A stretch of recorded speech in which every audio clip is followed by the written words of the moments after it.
দর্শক সবাই কেমন আছেন? আলহামদুলিল্লাহ আমি ভালো আছি। কারণ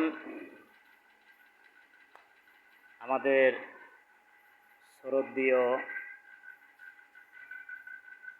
নেতা জনাব আল্লামা দেলোয়ার হোসেন সাঈদীর স্বপ্ন খুব শীঘ্রই পূরণ হতে যাচ্ছে। এই বাংলাদেশ কোরআনের দেশ হতে যাচ্ছে। অবশ্যই আপনাদের সবার সহযোগিতা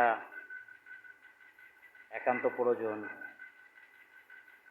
কিন্তু আমি আমার ব্যক্তিগতভাবে যেটা ভাবছি বা যেটা দেখতে পাচ্ছি সেটা হচ্ছে তার স্বপ্ন পূরণ হতে যাচ্ছে, কিন্তু আফসোসের বিষয় হচ্ছে সে আজ দুনিয়াতে নাই। তো আপনারা সবাই তার জন্য দোয়া করবেন, আল্লাহ যেন তাকে মাফ করে জান্নাতের উচ্চ মর্যাদা দান করেন। সবাই ভালো থাকবেন, সুস্থ থাকবেন। আসসালামু আলাইকুম রহমতুল্লাহি ওয়া বারাকাতুহু।